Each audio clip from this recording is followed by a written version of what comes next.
Welcome back to Highest You, where leadership meets soul. This is the podcast for leaders interested in making a human upgrade to lead from a deeper, wiser, and more purposeful place. Every episode, we explore the inner world of leadership to unpack what it takes to lead with presence, courage, and resilience, what I call human sustainability. In this episode, I'm in conversation with Sheila Chaiban. Sheila is an award-winning Chief Marketing Officer with over 20 years' experience in the US, UK, and GCC. Previously, she led a brand transformation at Coty, and most recently, she's been CMO for the Majid Al Futtaim brand Carrefour, where she led a $6 billion retail portfolio across 16 markets.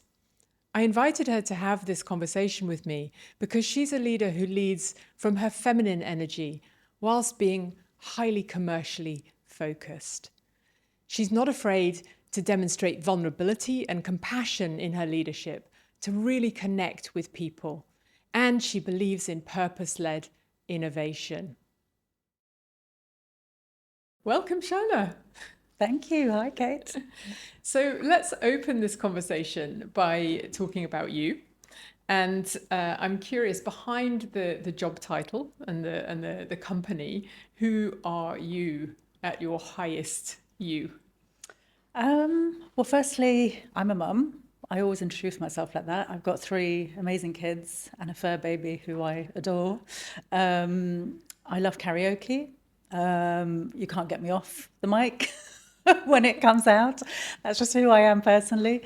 But from a leadership point of view, I thought about this because I knew you were going to ask me. And I think at my core, I'm somebody who's really, really passionate about what I do, no matter what that is. I'm somebody who cares very deeply about people. It's the way I choose to live and the way I choose to work.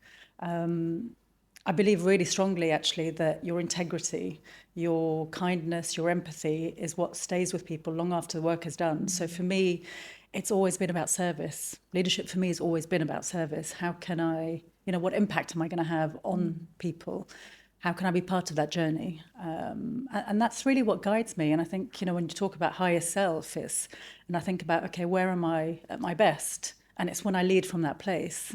And it doesn't always happen. I wish it did, but it doesn't always, because I think sometimes I have to just give myself the space and the stillness to be able to lead like that, to be able to listen, hear what hasn't been said and really trust my instinct. That's where I'm at my best. There's so much that you've said in there already that I think is fascinating that I'd love to unpack. And, the thing that strikes me is the idea of kindness and being aware of one's impact on other people, and, Yes. and knowing that as a leader, our impact can stay with people for years. And I still attribute success such as I've had it in my career to 2 of the leaders I had very early on who were really passionate advocates of mine and sponsors, and who were kind and generous in their development of me. So and it stays. I think it stays with you forever. I mean, for me, people talk about purpose a lot, and for me, I think our only purpose in life is to connect with people, to really understand each other and see how we can help each other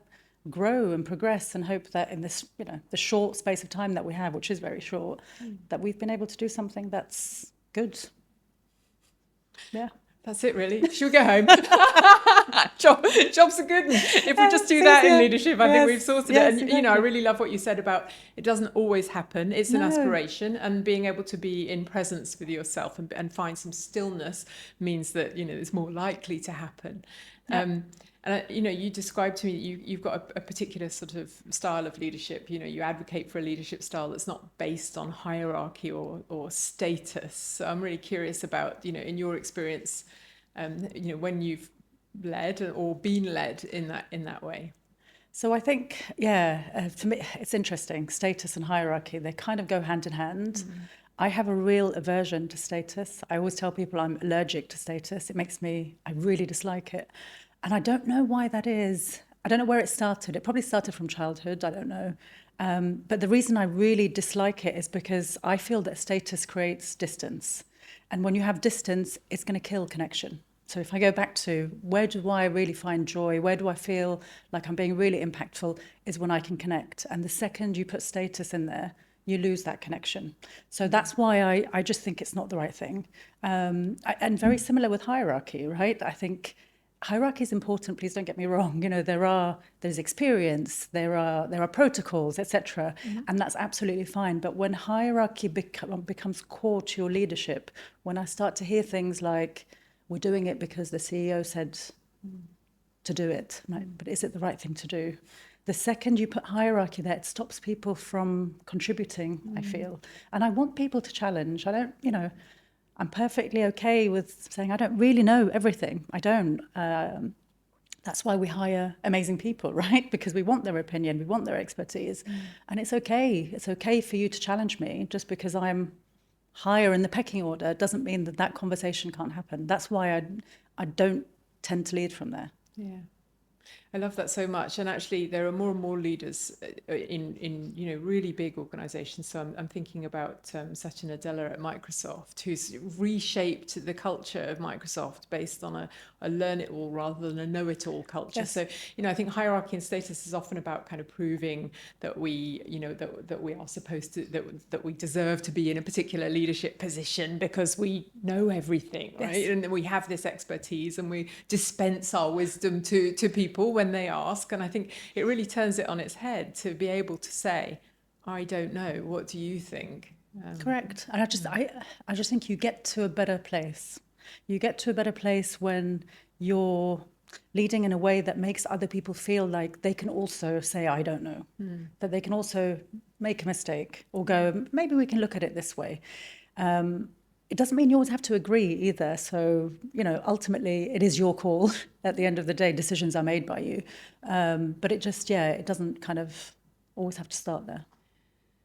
And I think there's a vulnerability in that, in not always having to be the expert who has the say right from the start, in being willing to take other people's point of view. And so let's talk about vulnerability in leadership.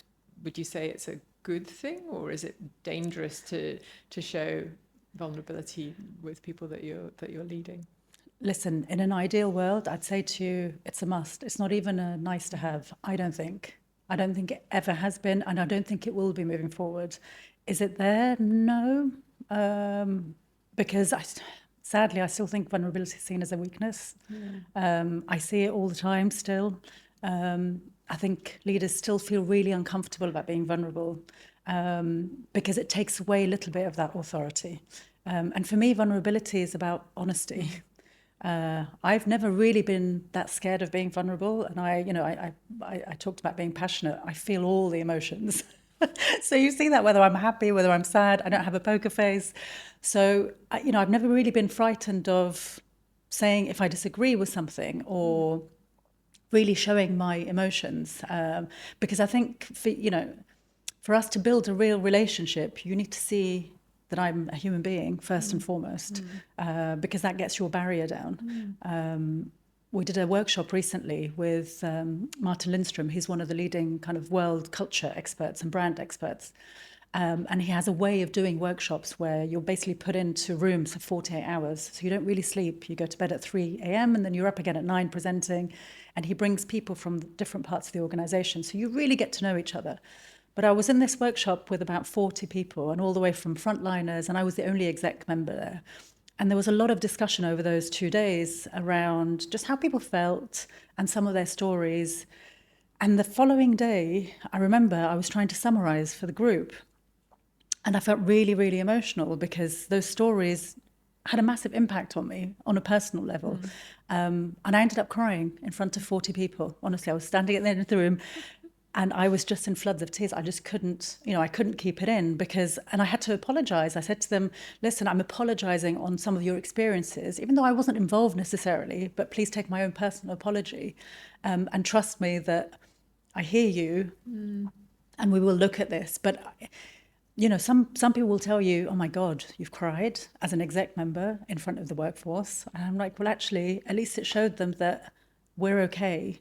We're all the same. And I feel you, I hear you. And that builds trust. I agree. And being able to demonstrate that you're touched, moved, and inspired by the Yeah. stories of your people is it's genuine connection, isn't it? Yeah. That's what we're talking about here. So Yeah. for genuine connection, you have to come out from behind the mask.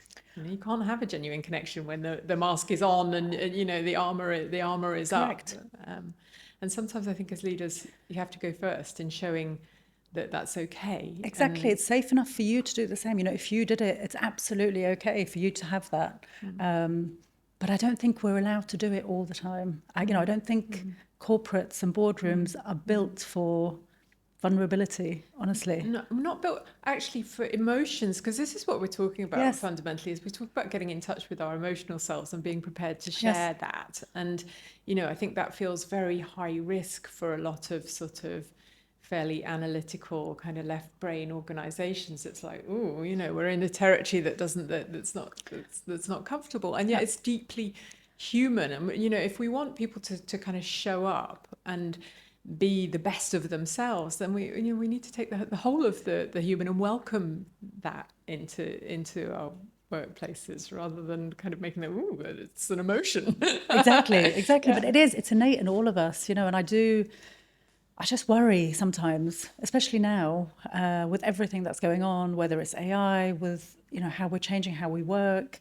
What have we got left apart from our humanity? What is left? Because actually, if you think about it, what's happening with AI, and if all of us do the right things and get our systems in place, etc., it's going to equalize everything across corporations. Then what is your edge? Your edge is your humanity. It's how you build your people. So beautifully stated. And I was reading a study earlier on, actually, which just said something like 86% of workforce wanted greater connection at work, but only 60%, and particularly in the age of AI, that was what they were looking for, was greater connection. But only 61% of leaders thought that connection was important. So there's a real kind of gap there, and it's interesting because I think actually the future of leadership in the age of AI is going to be all about how you're able to generate bonds of connection between your people. Yes. And this is what people need. Yeah, and I just think it's a time when I think a lot of people are feeling a bit lost and really uncertain, because it's all new for everybody. We're all learning, okay, what do we do with it? How do we utilize it? How do we embed it in the business? And a lot of creatives, for example, are really scrambling with actually, is this replacing me? And you read all these things about, oh, this will replace your marketing team, or this will replace your creative agencies. Well, no, it won't.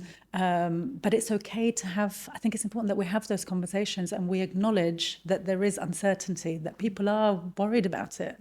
And this is, and back to the conversation about being not having to know everything and be the expert. It's to lead through this period of uncertainty, we need leaders who say, actually, we don't know. Let's work it out together. Correct. And you're in a much better place than if you're trying to demonstrate that you do know when nobody knows. And this is the thing right now. No, nobody knows. And the thing, for me, and this is why resilience actually, I think, is going to become much more important in leadership.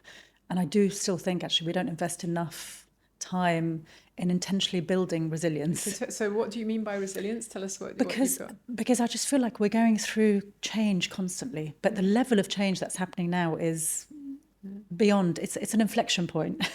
I feel like in life there's these big inflection points, and I feel like we're in one of them now, and it's very, very uncertain. And if you are not able to deal with change of that magnitude, with uncertainty of that magnitude, you cannot really lead. And for me, resilience is really, really important. At least, it's something that I feel very deeply. It's something that I grew up with. And I'm okay with saying, yeah, it is changing. And I have to change, and it's okay. And we're going to make some mistakes along the way, but we'll be okay. It will be all right. So you mentioned that it's something that you grew up with. So I guess I'm really curious to know about about your background and upbringing and how that's shaped your leadership. So although I sound very British, I'm actually Lebanese. Most people, when I start to speak Arabic, they're like, "What? Where did that come from?" So I grew up in Lebanon. In a very turbulent country. We lived in the middle of war. My childhood was also quite turbulent. And we left when I was 12. We left to move to the UK. That's how I got this accent. But when we moved, one, I didn't speak any English, not a single word. I spoke French, I spoke Arabic, but I didn't speak any English. My mother sold everything she had to start a new life with us. And going through that, when you have to start again in a new culture, without language, without any certainty, you learn a lot about people. Firstly, you learn how to read rooms, you learn how to read situations, you learn how to start connecting with people beyond just language. But you really learn resiliency to go, actually, it is okay. You have to make it happen. Yes, you're going through a period of change, but it will be okay at the end. So I think that had a massive impact on me and how I do things. But I also, for me, my mother actually taking 2 kids into a new country, not having a penny to your name, starting again, she changed careers multiple times, things that she'd never done before. She worked at the National Lottery when we were in Lebanon, and then when we went to the UK, she was cleaning at one point, and then she became a sound engineer for NBC. Those are all things she had never done, but there was never this, I can't do it, or no, I don't have that experience. It's like, no, I'm going to do it, and it will be fine. But it was always done. She was a very strong woman, but it was always done with kindness, with empathy, with humanity. So I guess she kind of showed me that the two are not, that it's not scary, and actually you can have both. You can be really driven, you can achieve great things, but don't lose that, don't lose your values. Thank you for sharing that. I mean, there's some beautiful mindsets underpinning that that have obviously served you very well. And I think, going into this period where everything is uncertain, that ability to kind of look at things and say, we'll work it out. Yes. We don't know exactly, and this is maybe something new that we haven't done before, but it'll be okay, and we'll find a way to do it. We'll work through it. I just think we can do really difficult things. Sometimes we don't give ourselves enough credit with, we can. We're built to do different, really hard things. You just need to, I don't know, have that belief in yourself and go, it's all right. I might stumble, but it's okay. And your mummy sounds extremely courageous and like a great role model to have learned She's a from. force, honestly. She is. And courage, I think, is is something that I hold dear to me. It's something that I hope I instill, whether it's my children or actually whether it's the people I work with and my teams. I often have conversations with some of them, and as I get to know them, and they talk about some of the things that they're into and that they're passionate about. And, on occasion, they've changed career paths post those conversations. And I think it's important as well for me to kind of say to them, it's do what you're passionate about. Go and explore that. Don't worry about starting over again. It doesn't matter if you've done 15 years as a marketeer. Maybe you want to do something different. Maybe your calling is different. Go and try it and don't have any regrets. Fabulous. This is great. This is great advice all around. And I hear a boldness in that, to follow your passion and follow your heart. There's a courage, a boldness, but coupled with that kind of kind humanity. Yes. And I think that's really wonderful. So tell me about one of the things that struck me in our pre-conversation was you talked about leading from your feminine energy. And so I guess I'm really curious how you distinguish that. I mean, we're in a conversation about resilience and boldness and kind of, all of these things. So how does leading from a feminine energy show up? So I think, first, I'm not talking about gender, but because I think all of us have feminine and masculine energy, and, sometimes some is more dominant than others. And for me, I've become very aware over time that my dominant energy is feminine. And I've learned that, right? I worked in environments that were very, very heavily masculine in terms of energy. I spent 15 years at Reckitt, and it's a very masculine environment. And I struggled with it at the beginning of my career of how do they take me seriously? How can I stand my ground without being somebody that I'm not, without being too aggressive? Because I'm not an aggressive person, but how do I not let go of something? And it took me time to realize that. But for me, when I'm talking about feminine energy, I'm talking about, again, connection, empathy, really listening to your intuition. I think that's massively underrated. And And whenever I've made mistakes, honestly, Kate, is when I've not listened to my intuition, when I've really just quietened it because it was too noisy. How does your intuition make itself heard? I only ever really hear it when I make the space to hear it, when I'm not afraid to hear it. And fear is I'd like to say it's not there, but it is. It is. And I'm at my worst when I am scared. Or when I'm in a place, right? when I'm in a place where I don't feel safe, I can then automatically go into the wrong place, and that's when it just quietens. It gets lost, and I've made mistakes, with decisions that I've made. One of the biggest things that I learned, I think, if you think about, how you grow. I was at Coty. And I was the global VP of Max Factor, and I just started the job. I was a week in. I joined a meeting, and the current team was deploying a new campaign to all the countries, and we had about 70 markets. And it was a complete redirection of the brand. And I was just listening to the room, and I could just hear nobody was on board. Everybody felt really uncomfortable with the direction, but it was being pushed through, and nobody was really listening because nobody was outwardly saying, no, actually, I don't think this is right, but they were doing it in subtle ways. And I sat there and I listened, and I knew, my gut knew that this is wrong, actually. This feels wrong. And I knew the brand as a consumer, this feels wrong. They're clearly not on board with it. We need to stop. But I didn't stop because I just joined. And it was far too late. We were shooting like in 2 weeks. And I thought, no, we'll make it work. Just do it. We'll make it work. Just get on with it. Make it happen. We'll make it work. It will be fine. You know what? It wasn't fine. No. I knew it wasn't fine. And we fixed it in the end. We turned everything around. But I didn't do it because I just started a new job. And I felt like, no, you have to prove yourself. You don't have the right yet to say, this is wrong. Yeah, great learning. And I bet you never did that again. No, and I won't. And it's cost me sometimes. You have to stand up for what you think. You have to say what you think. I really love this conversation about what feminine energy is, because actually, and your distinction that it's not female. Right? No. In terms of gender, it's not. But actually what you're talking about is empathy and intuition and wisdom and tuning into that inner knowing. Yes. And I think this is going to become just more and more important as we go into the next period, because, all the stuff that's been kind of rational, logical, analytical is going to be done by AI. Correct. And they'll do it better. Sorry, you're not smarter than I am. Yeah. So what is what's the value that human leaders add? Well, it's got to be in this other domain, right? It's got to be in this more human domain of things that traditionally have been labeled feminine. I actually want to move away from that altogether. It's about spiritual intelligence. It's about being based in your own wisdom. It's about being able to tune into yourself. It's about having compassion. It's about having empathy. It's about having presence. All of the things that we've been talking about, I think actually are it's coming to the fore more and more in terms of, what good leadership looks like. I think so. And I hope, I hope we see more of it. I don't see a lot of it.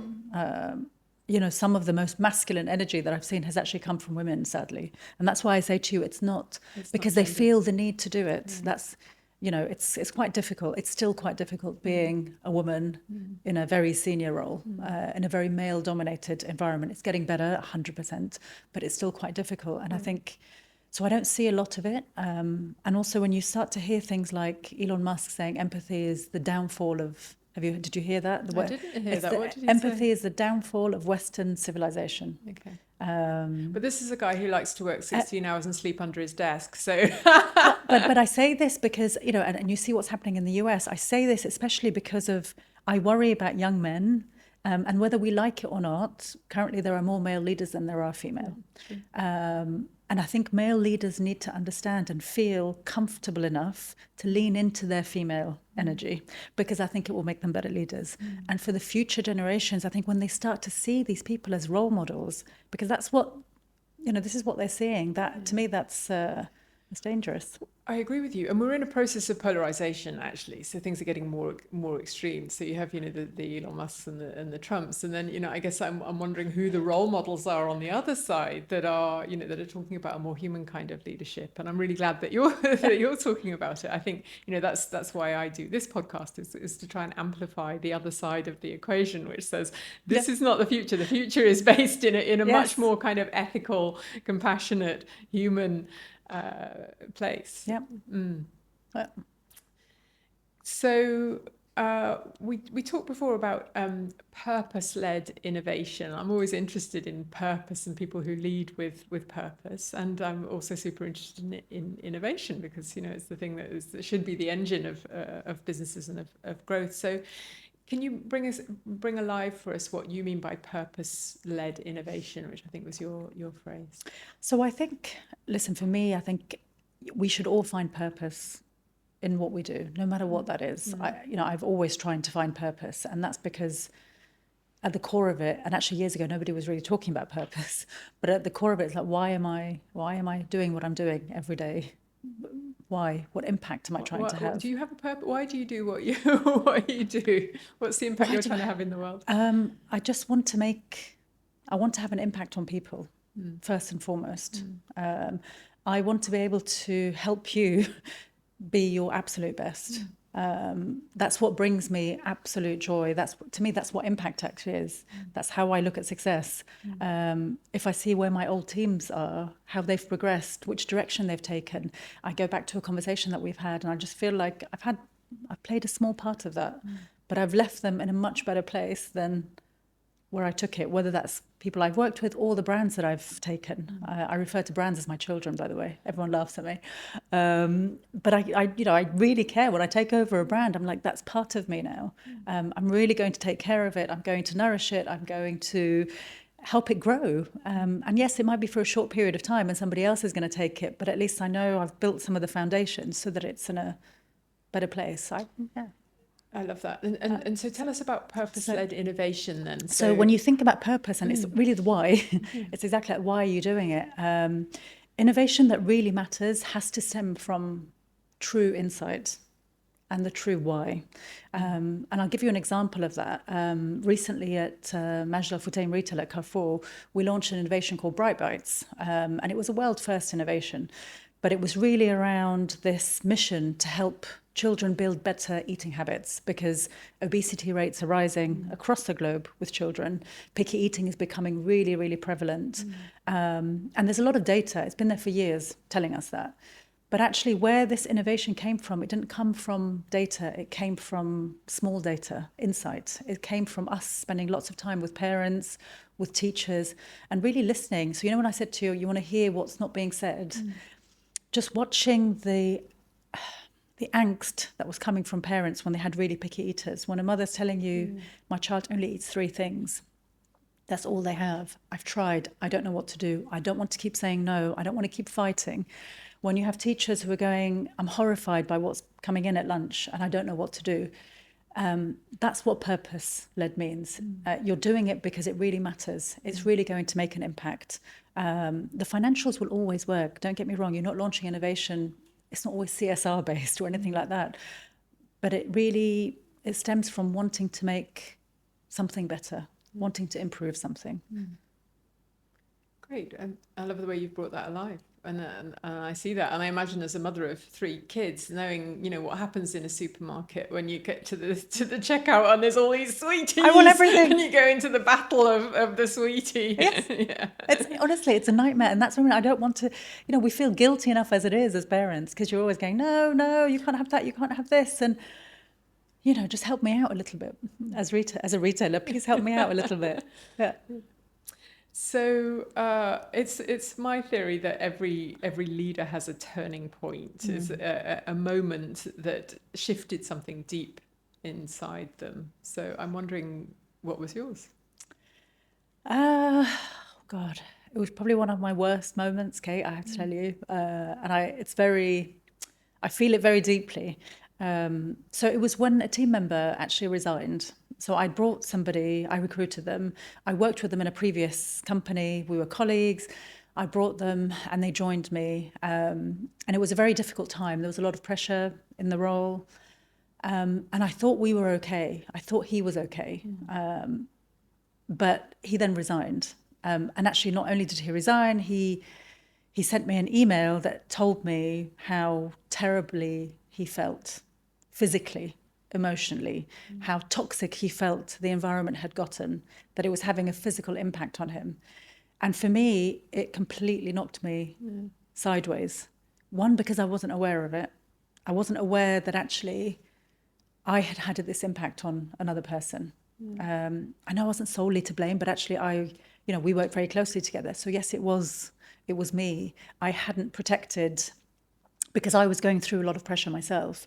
And I guess I was in a place of fear, which is what I was talking about. And I was projecting that. And I'd completely lost self-awareness of my own emotions, honestly, that were then having an impact on somebody else. And how you make somebody feel, it will stay with me forever. Honestly, that will stay with me forever. I never, ever want to make anybody feel like that or be so unaware that I've had that impact on somebody. There was no ill intention there. It wasn't something that I was doing on purpose or actively. And for me, that was a massive turning point. It was very painful. But I'm very aware of it now. And that's why I advocate so loudly about, guys, whatever you need to do, even if you're exiting people, even if you're having really difficult conversations, just do it with respect, do it with kindness, give them some grace, really listen to them, hear their story a little bit, understand their context. Just give it the time. Yeah, and you have the capacity to self-reflect and to take responsibility for things, which is, which I think is a really fundamental leadership capability, because we're not always going to get it right. And there are moments when we're going to tune out things that, if we'd paid more attention, we probably would have heard or seen, but we're, for whatever reason we didn't. But actually being able to kind of take responsibility for that and then self-reflect is for me is really fundamental, and to be able to clean up our messes. Sometimes. and just own it, admit it. Just say, More yes, you know what, this. I didn't do well here. I didn't, and apologize. I apologize regularly. I have to tell you, so I apologize to people regularly because I'm not always at my best. Sometimes, I'm reviewing creative with teams, and I'm like, I'm busy, or I've got something on my mind, and I get straight into the, whatever, the small bits. And I'm like, I'm really sorry. A day later, I really wasn't at my best. I was a bit ratty. Just, It's important. It's important that we apologise sometimes. You have to say sorry. It's a fundamental life skill. Yeah. It's a good thing. Exactly. Unless you genuinely are perfect. Yes. So what would you say has been your biggest growth experience as a leader, and what insights has it given you to be able to lead well? Oh, God, I don't know. Growth experience. You know what? Somebody said to me once, this was years ago. This was, I think I was an associate brand manager. This was at Reckitt, in that masculine environment that I was telling you about, which, by the way, I love the company. And he said to me, I was presenting an innovation to the board. And they were throwing me challenges left, right, and centre, which I didn't agree with. And I was putting my argument across, etc. And then I left, and I was irritated. And I was like, no, I'm not giving up. We're going to do it, etc. And he said to me, you know what? He was like, don't worry about it. You care too much. You've got to treat it like a game. Interesting. You've got to treat it like a game. It doesn't matter. You win some, you lose some. Don't take it personally. And I sat with that for years, going, okay, how do I treat this like a game? How do I not care? And then I was like, actually, you know what? No, I do care. I do care. So is it possible to do both, to care and to treat it like a game? So I think that, and the real learning for me is, I do care very deeply. I care deeply about the work. I care deeply about the people. I want to make sure things are done in the best possible way that they are.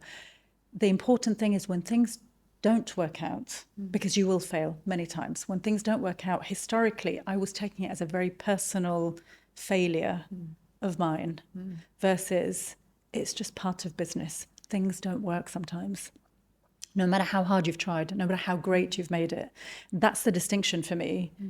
And I think this is what he meant when he said it's just a game. I hope that's what he meant, but that's how I've now taken that, to go, just, it's not a personal thing. It's not you being a failure. It's just, and I still struggle with failure. I find it really hard. So I have to always tell myself it's all right.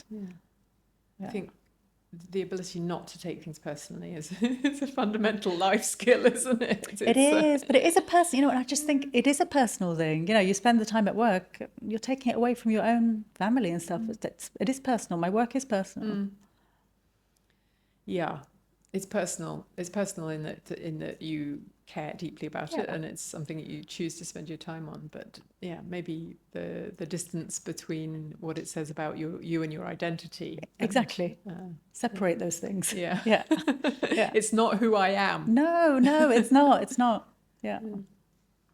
Super. So, I guess we've been talking lots about humanity and leadership, and if you were going to summarize, what does leading with humanity look like in practice to you? Listen, it should be the simplest thing, no? For everybody. I don't think you need frameworks for leadership when you talk about humanity. It's basic things like the way using respect in the way I speak to people, in the way I treat people. It's understanding people's context, giving them a little bit of grace, creating a place where they feel safe. To me, that is humanity.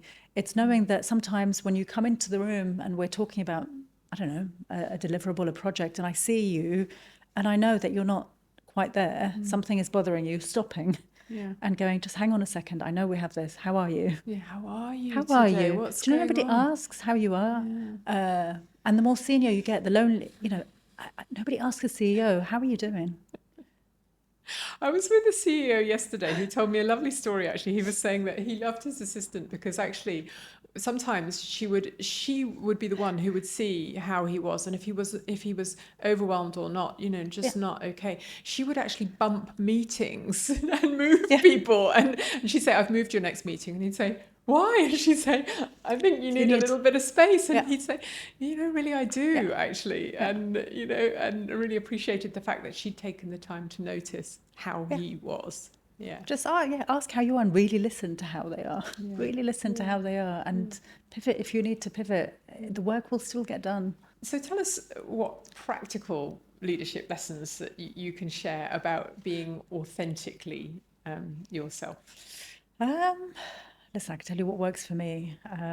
Firstly, I think it's exhausting when you're not being authentic to who you are.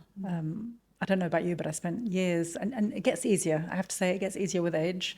But you spend years trying to create this persona that you think is the right thing to do in a work environment. So I think, that's just tiring, and it doesn't work. For me, practically, there are two things, right? I think telling your story is really important. I say storytelling is really important to me anyway. Naturally, I gravitate towards it. I think it's how people engage. I think it's what you remember. But telling your own personal story, no matter what that is, how you tell it, where you tell it, is really important because it makes others feel like they can also tell you theirs. And that's when you start to get to know them. So I think for me, part of authenticity is telling your story and enabling others to tell theirs. Values are really important. Keep your values really, really close. Be guided by your values, because once they go, when you're misaligned, at least I find, when I don't have that alignment with my values, I feel a sense of, weight on me. Something is uncomfortable, something is not quite right. And that's when I start to go wrong in my decision making. And I think there is a freedom in knowing that your values are important, do the right thing. Even if it's a really difficult path. And actually someone said that to me once. It was someone who worked with me. She sent me a note saying, thank you so much, blah, blah. I always know that you'll do the right thing. Even if it's really hard, and even if it harms you a little bit, you're going to do the right thing. And for me, that's authenticity. Say it anyway. Even if somebody's not going to like it. If it's the right thing to do, just do it. Show up. take the mask off, be true to your values, Yes. and say, do the right thing. Love it. So at the end of the day, how will you judge your own success as a leader and a human? For me, it's just about people. Honestly, I'm sorry to say it like that, but it is. It's as simple as that. What relationships have I built? Do I feel proud of what I've done? Where has my team gone? I can't tell you how proud it makes me, honestly, when I see what they're doing. I've got people who've started their own businesses. I've got female colleagues who never thought actually they could be really successful in their career and still have a family, and now they're doing both. As long as I know whatever I've done, it's in a better place, to me, that's real success. The same with family. My kids are my biggest success. Again, I'm not perfect. I've done things that are, oh my God, I think, oh, no. But, if they grow up to be truly happy, good human beings, do what really brings them joy, want to make an impact in the world, that's all we're here for, no? I think. Absolutely. I agree with you. Yes. Yeah. And so just thinking about the future of leadership, what do you think that, what's your sense, your vision for the future of leadership? What does that look like? Listen, I hope there's a bit more equality in leadership, much more than there is today. I feel like we've made a lot of progress, but we've kind of stumbled a little bit. I hope there's more humanity in leadership. I hope we make the space and we provide leaders with, whether it's training, whether it's knowledge, I don't know what it is, but to really help them feel like we can have humanity in leadership. And I hope we get rid of this culture of, congratulations on burnout, congratulations on, doing a lot. I think it's really dangerous. I've seen it much more since I moved to the region, I have to say, where it doesn't stop. And then the more you do, the better you are as a leader, and that's the only way to progress. And actually it's not. You need to take your rest. It's okay. If you don't rest, if you don't create that space, that whether it's a mental space, whether it's a physical space, whatever that is, you're not actually going to lead very well.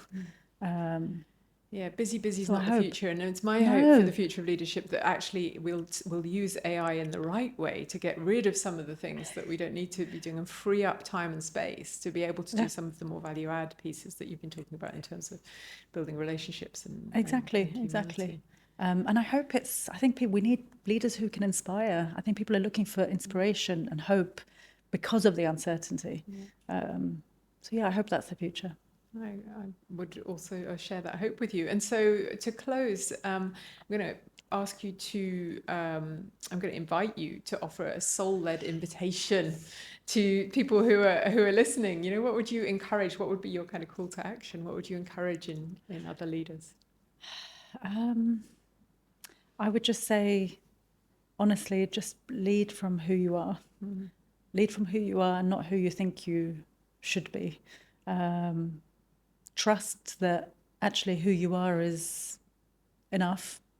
And actually no one can do it in the same way that you can, because you are you. So just bring that. I don't know if that's very soulful, but that's... I think what could be more soulful than be yourself? That's really, it's the heart of it, isn't it? It's really be yourself. And really, and I would say again, care about people. Guys, please just care about people, because they're going to be with you forever. Somebody said to me, I'll leave you on this actually, I can't remember the name of the book, but she was telling me about this idea that actually, although you die, your soul comes back many, many times. But actually the people that you have been around in this lifetime, their souls stay with you in your future lifetimes, wherever you go. And it could be hundreds of times, whatever. And for me, that's a very comforting thing. And that, again, reiterates the need to make sure that you treat people well and really care about them, because they're going to be with you forever. So beautiful. Thank you very much, Sheila. Pleasure. It was so lovely to see you.